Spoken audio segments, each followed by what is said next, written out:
All right, welcome to Halitics. I'm Hal Ginsberg. So glad to be with you, and also so glad to be joined today by Yves Siegel, certified financial advisor. I had to think for a second, what does that A stand for?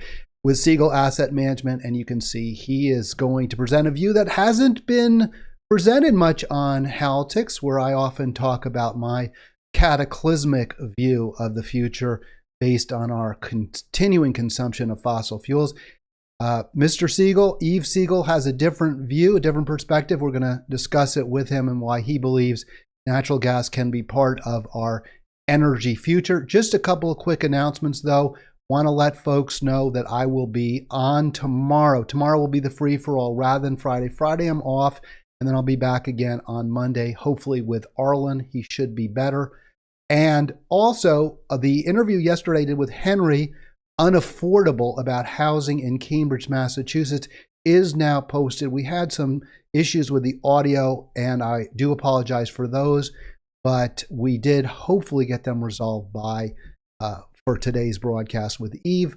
And finally, Yves, I know I'm taking up your time. Sorry about that, but I do want to thank our friend, our mutual friend, Paul Elliott, for arranging this interview. Paul is a very long time dear family friend. So thank you, Paul, for arranging to have Yves join me and for us to talk today. Yves, thank you so much for putting up with that long intro, and thank you again for joining me. Oh, thank you. It's my pleasure. Look forward to the discussion.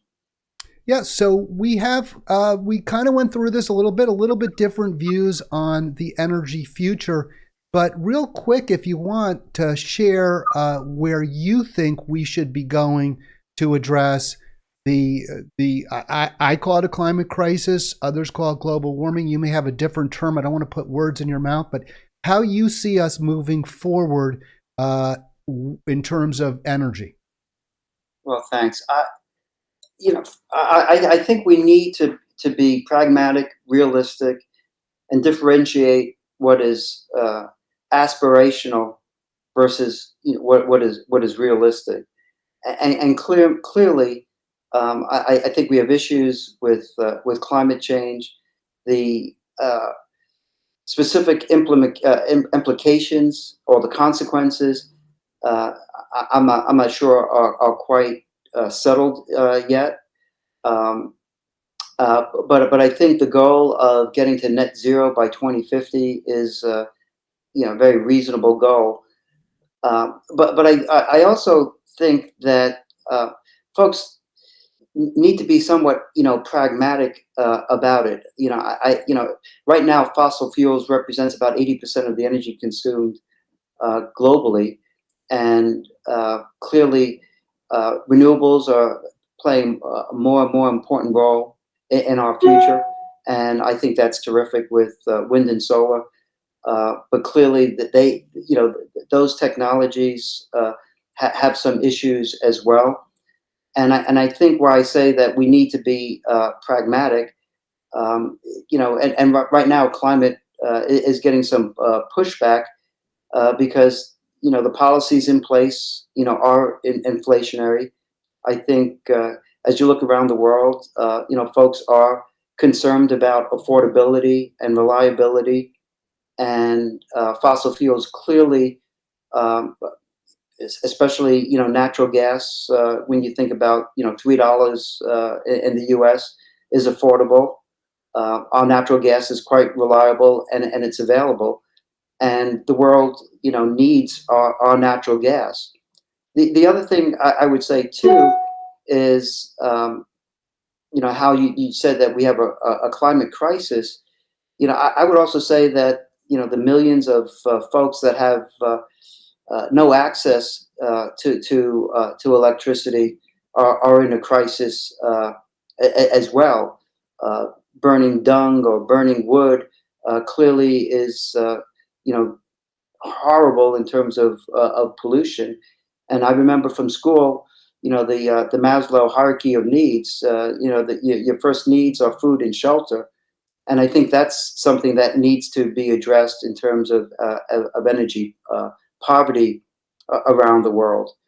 And and I think when you think about the fossil fuel industry, um, these companies are doing a very good job of mitigating their carbon footprint.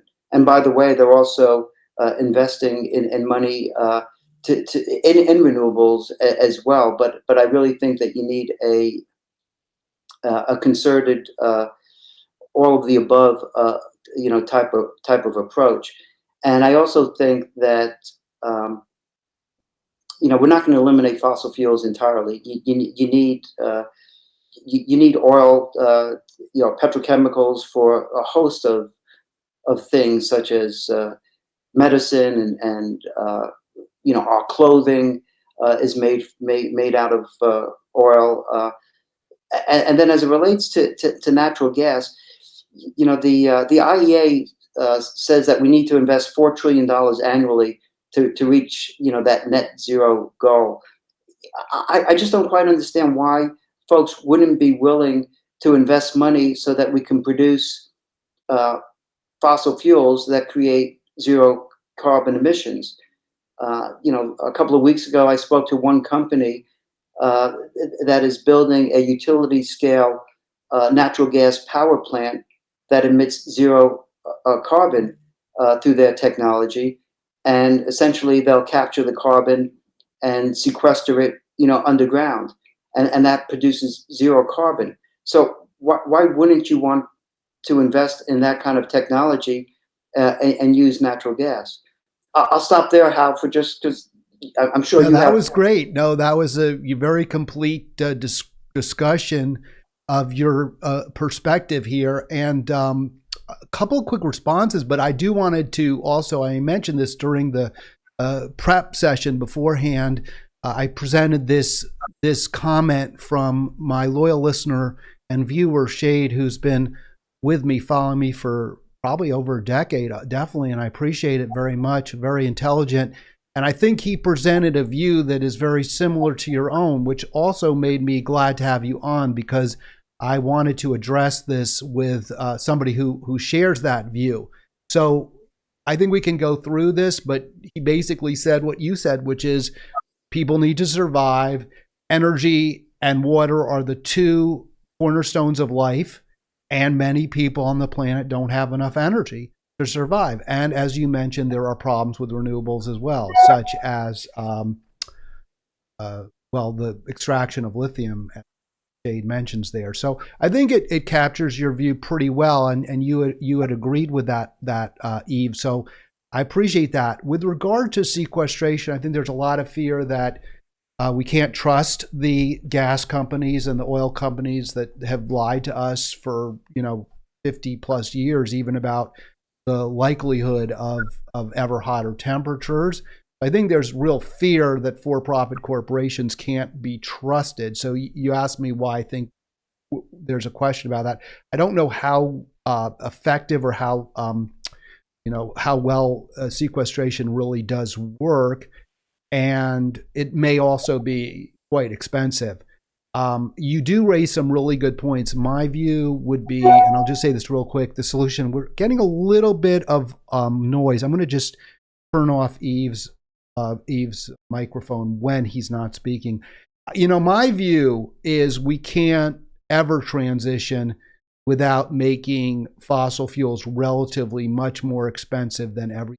So I would support a very high fossil fuels tax and use the revenues to address the human suffering that you.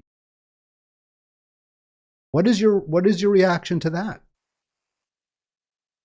Well, I missed the first part, that you think that the cost of fossil fuels will continue to go up, or not necessarily the price of oil and gas, but more so just put a higher I would tax. impose a very high tax. We have not seen fossil fuel prices rise relatively in over 100 years. Basically, it's as cheap now as it's ever been. The oil and gas and coal companies have been remarkably efficient at extracting it and finding new sources. So unless we artificially raise the price through taxation, I don't see how we ever move away from it. Well, yeah, I tend to have a different view on that as well.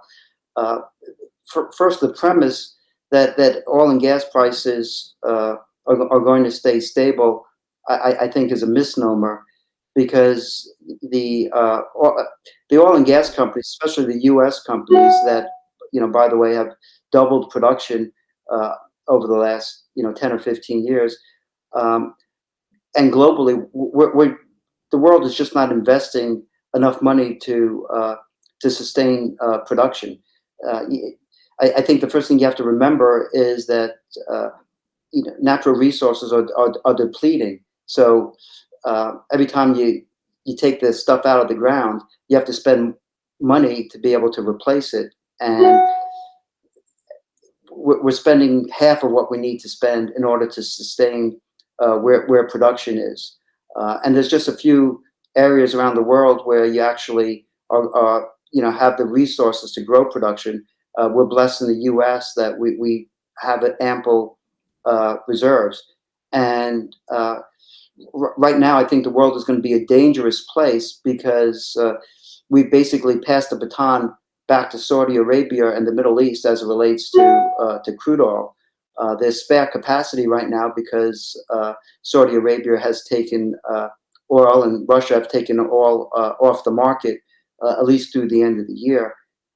And the other aspect of it, if anything, I think what we learned during Russia's invasion of Ukraine is energy security is national security, and so I just don't think we can take that So, that so lightly. let me just And jump in real quick on a couple of those points. I didn't say exactly that I thought energy prices would remain stable. What I said is we haven't seen any meaningful rise in the price of energy relative to other goods and services in well over 100 years. There's always been a boom and bust to the energy market. And it really does prove, I think, better than anything else I could present, the economics 101. When prices rise, then companies go out and they extract more. They look and they look and they look until they find more. As the price of any particular commodity rises, then the supply will also ultimately rise, which will bring down the price. It is true that there's a limited supply. There's only so much energy, but people have been talking about, for example, peak oil for, um, for at least 15 years. I remember this conversation about peak oil, and I said, I wish it were here, but it isn't. And as you mentioned, energy production in the United States, I think, is at an all-time high. And we're the first country that ever extracted oil from the ground back in Titusville 170 years ago, 160 years ago. So if we have been extracting oil longer than anyone, and yet we are now at an all-time high, it would strongly suggest that other countries also have the opportunity and the ability to extract more if they want to, and they will as prices rise, unless we raise the price artificially, which will tamp down demand and also reduce profits to the companies, because they'll have to keep their prices, the actual price that they sell it for, not that we pay for it, the consumer, but what they actually keep from the sale. They'll have to take a little less if the price is forced higher artificially by humans. Also, you did mention energy insecurity. That's a really good point. And that also, I think, putting aside the climate cataclysm altogether, strongly counsels in favor of the carbon tax, fossil fuel tax, because it will transition us away from, will reduce our demand, and therefore we won't be as dependent on autocracies like Saudi Arabia and Russia for energy. yeah, so you make really great points. I'm not sure I agree with all the premises. Number one, in terms of the cost of energy or the cost of oil and gas, it really depends where you start from. And a couple of years ago, oil prices were $45, and then during the Russian invasion of Ukraine, oil prices got up to 120, and you had so much pushback here in the States and around the world when gasoline prices got over $5. So I think we have to, and I totally agree with your premise. I was an economics major in college, and historically, what happens with the commodity markets? Prices go up, supply increases, demand typically responds, which is, I think, your argument, and then prices go back down. Right now, the world is no longer talking about peak oil supply. They're talking about peak oil demand. And the IEA came out and suggests that we'll see peak oil and gas demand sometime this decade, which I'm not sure I 100% agree with either. But so the cost of anything has an impact on demand. And I totally agree with you, by the way, that I think we need to have a carbon tax. I think that would go a long way. We can argue how much that carbon tax should be, but I think a carbon tax makes a lot of sense. But a couple of other points that I'd like to make. We have to be careful in terms of thinking about energy security. Right now, when you think about renewables, wind and solar, so much of the solar components and batteries are coming out of China. And I think we have to be really careful and smart about diversifying. If we want to rely so much on solar, well, we better make sure that we can get critical material and critical minerals in friendly countries, as opposed to relying on China, because I think that's just a recipe for disaster. And I also strongly want to point out that, and I disagree with the premise that you can't trust the oil and gas industry. I would talking about just the environment and the geopolitical environment.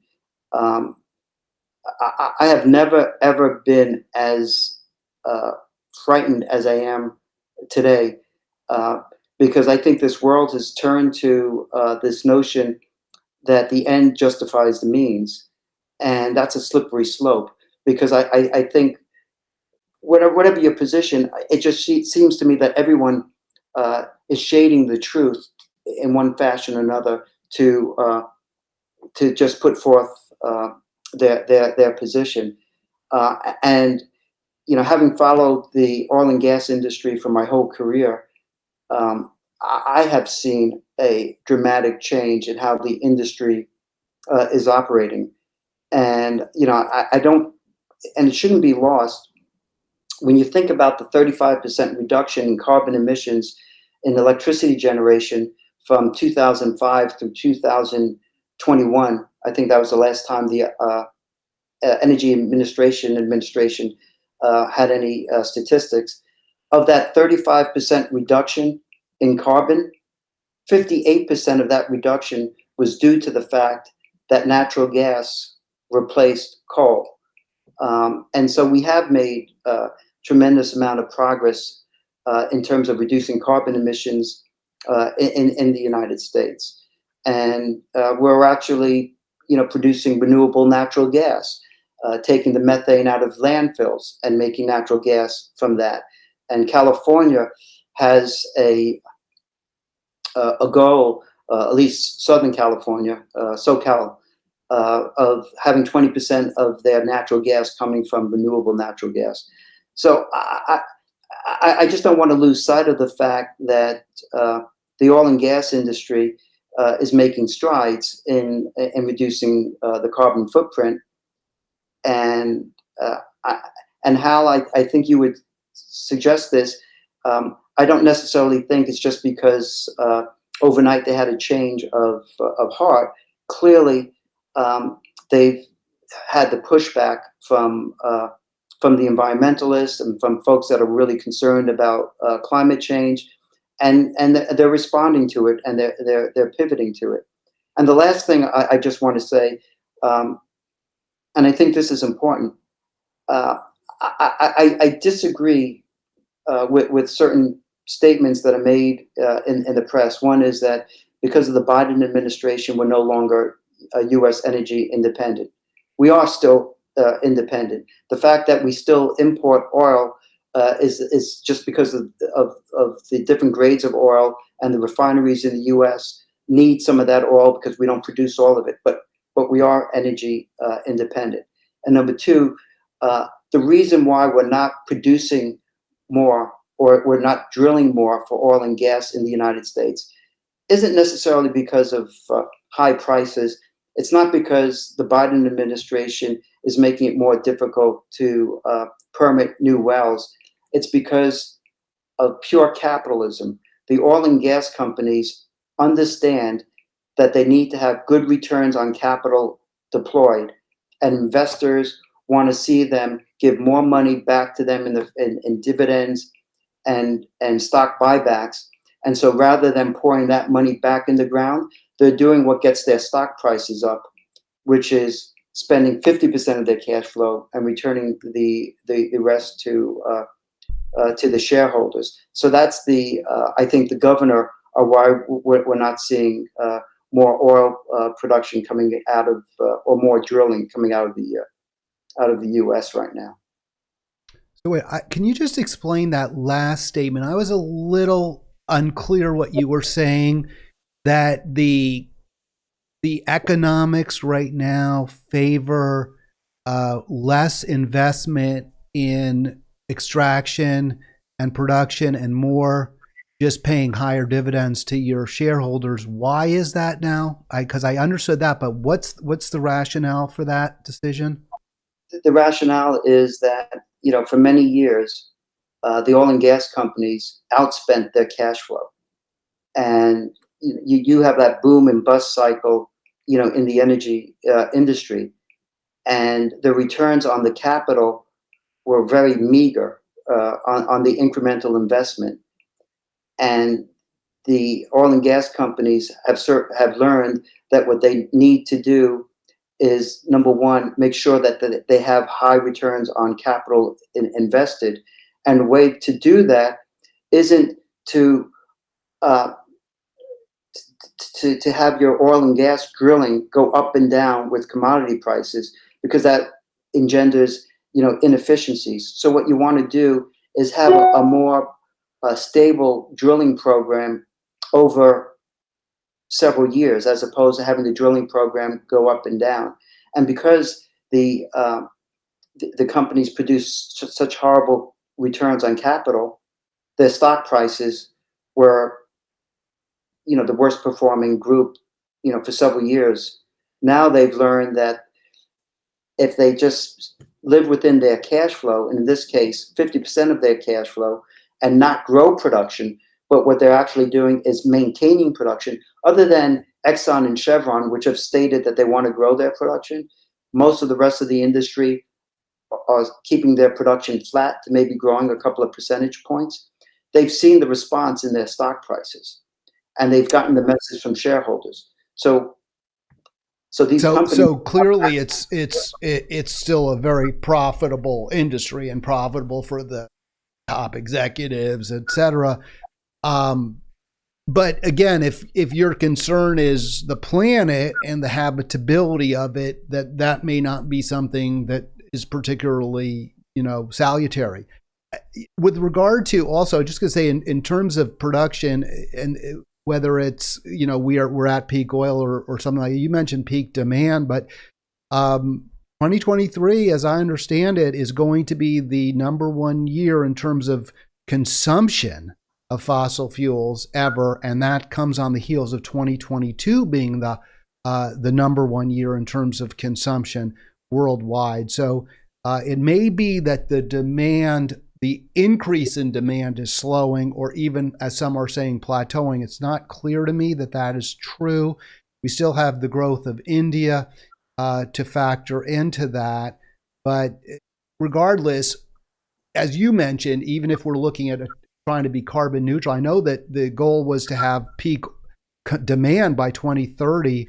That doesn't even look likely. And if you're looking at just peak, as long as we're extracting and burning, we are contributing to the problem. So none of this seems to me, and you may disagree, none of this seems to me to come close to approaching a solution to the problem. That's why I struggle with even the idea of a bridge fuel. I want to see, as I mentioned, prices go higher and higher and higher, and any production will reduce that dynamic. One other point I do totally get, and this is something that Shade and I have often debated, the pain that higher energy prices does impose on poor, struggling, working, and middle class Americans. Again, my solution to that is to return the revenues that are generated by the fossil fuels tax to everybody. Whatever you spend, whatever is collected will be returned like it's a reverse tax, right? We just give everyone back all the money we collected, but there's still incentivize conservation because you're going to get the same amount as everyone else, regardless of how much you personally spend. So your incentive is to spend less and less. If you get money back, then you have the resources, presumably, to purchase an electric car or to bicycle, to move to a more efficient home, all those things that we want people to do, recognizing lithium and other chemicals are dangerous, and we need to move away from them. Moving away from consumption of imported goods is important too. I would, as I always say, Eve, tax the bads, not the good. So I would tax fossil fuels. I would tax imports. Let's put tariffs on imports so that we don't have to depend on countries like China for our military hardware and for critical goods. And we may also have to look at ultimately lowering our GDP.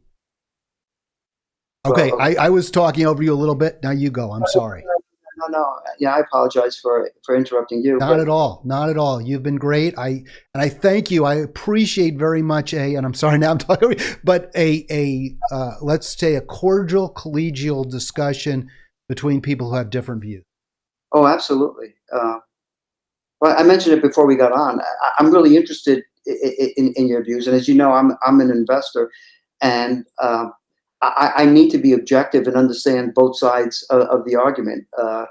And if you don't, I think shame on you. But let me, pose this to you. So, are you willing to live without electricity for 2 days during the winter, or 3 days during the winter?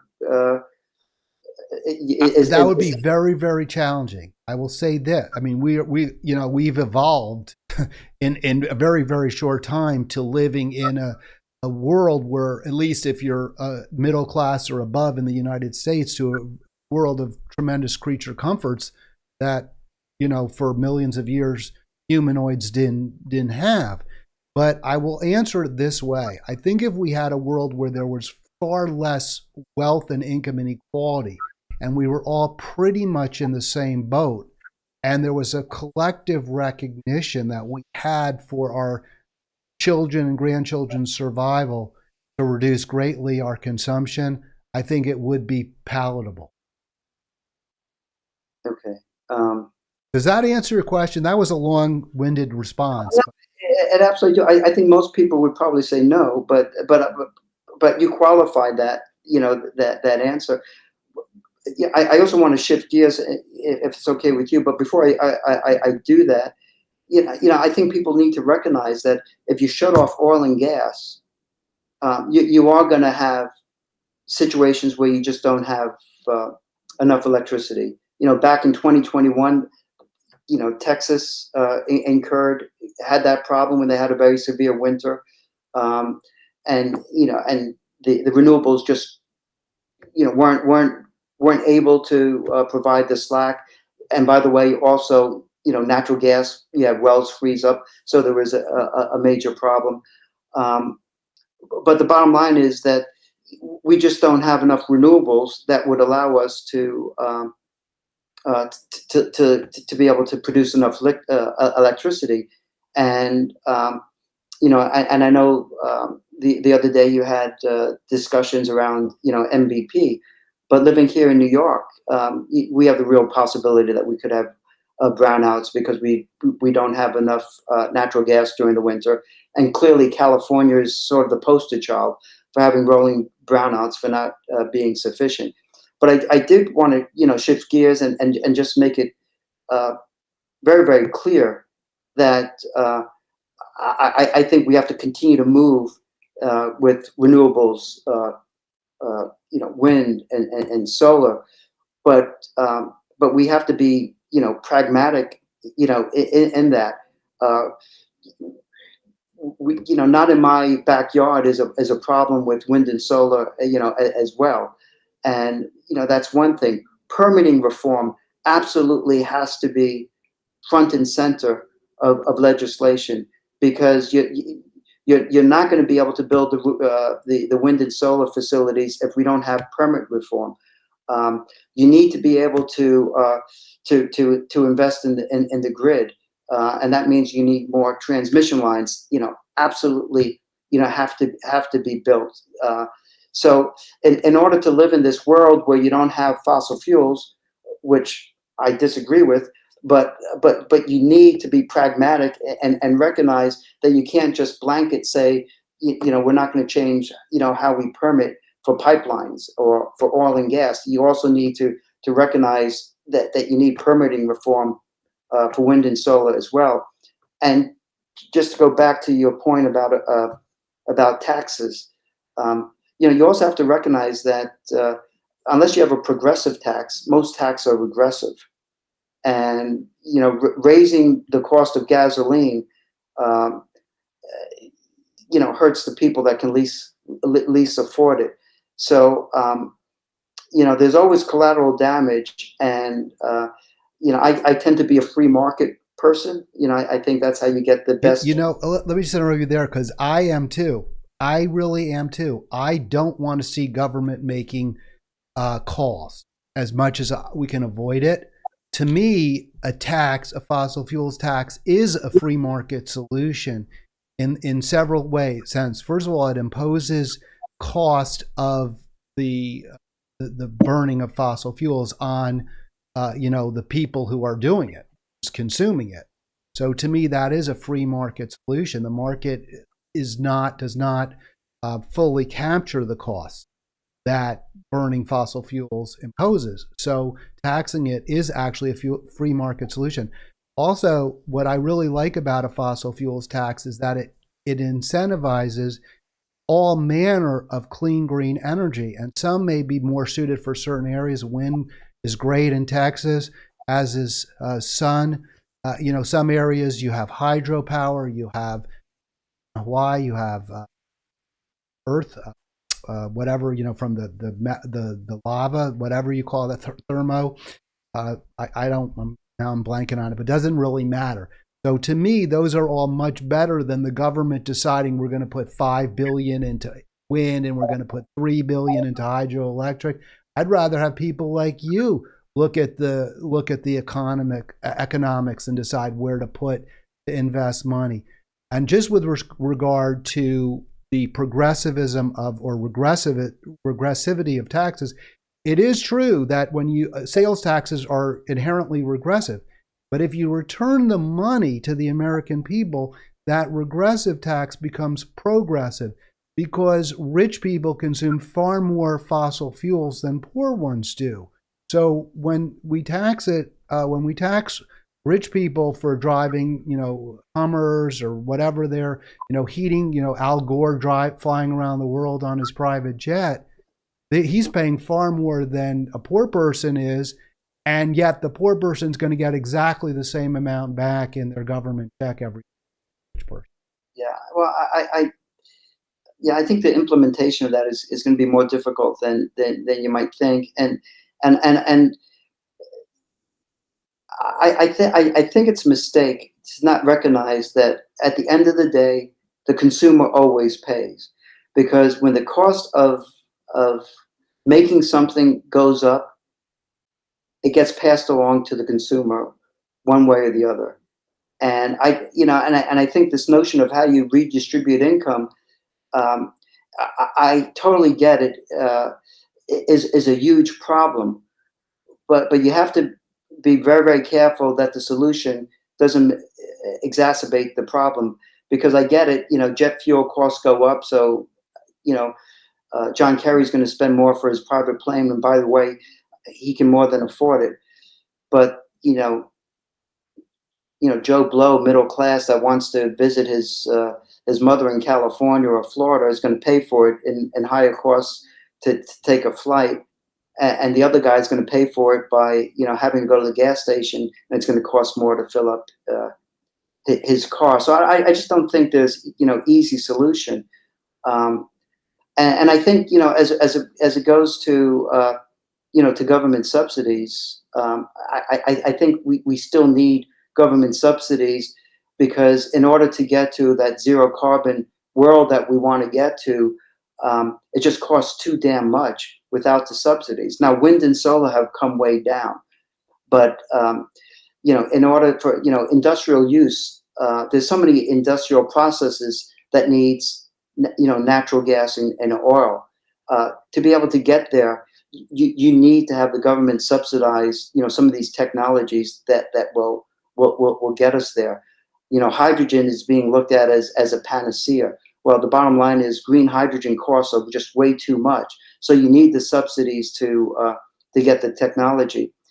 And I know there's an inherent bias against these oil and gas companies, but guess who's going to, who has the expertise for the infrastructure? How are you going to move hydrogen around? Well, you're going to move it around through pipelines. So who's going to build the pipelines? Well, it's the oil and gas midstream companies that are going to do it. So I think I think we need to recognize that a lot of progress has been made, and that's not to belittle the fact that we have a whole lot of more wood to chop. But I think we do recognize that a lot already has been done, and I think we'll continue to make a lot of progress going forward. But you just can't close the spigot without having real problems. So we continue to need oil and gas, and if that company that I mentioned is successful in commercializing natural gas power plants that produce zero carbon, my gosh, that would be a wonderful, wonderful thing. And we should be open-minded to ways that we can do that. So, Yves, it's been a great conversation. I mean, I could continue this for hours, but I promised you we wouldn't go longer than 45 minutes. Really appreciate your time. I do want to keep you for a couple more minutes. We're not quite at 45 yet. I want to change gears for a second. I'll give you the last word on energy, but it's never really the last word, because I come back tomorrow and I'm going to keep talking about it, and you're not going to be here. But I'm not going to. I think we've shared our views with some completion, if not obviously not fully. I just was curious. I mentioned this. You're an investor. You're an investment advisor, hence the CFA, a financial advisor. And I noticed, as I said, you're working from home just as I am. And is that the new normal in investments, or in the investment banking, or the investment? You're not an investment banker, as far as I know, but the investment advisory industry. Do most people like yourselves now get to just sit on your sofa and play with your laptops rather than in an office and play with your laptop? No, I stress with my laptops. I don't You're not playing chess or checking out your fantasy league, your fantasy football league? No. But by the way, CFA is chartered financial analyst. It's similar to a CPA. What did I say? Certified financial advisor. So I got all of them wrong, or is the F is the financial? You got the F right. Okay, chartered financial analyst. Thank you. Yeah. No, I think what's the norm is that most folks might work 2 days a week, but for the most part, folks are going into the office, for the majority of the week. And I think that's important, because I think, I have a reputation of drinking too much fluid and running to the restroom. But you can't imagine when I'm in the office setting, how many good ideas I get going from my office to running into To the bathroom. going to the bathroom, or going to getting that coffee. So I think, yeah, I think for the most part, folks are going to be going back to an office setting. Well, I know my son on this topic, he really prefers to go into the office. He's a lot younger, he socializes.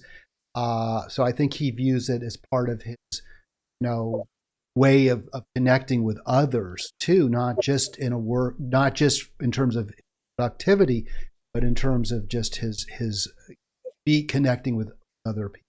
Well, one of the things that I've enjoyed immensely over my career is being able to mentor young folks, and I just don't see how you do that if you're not in working together in a common place.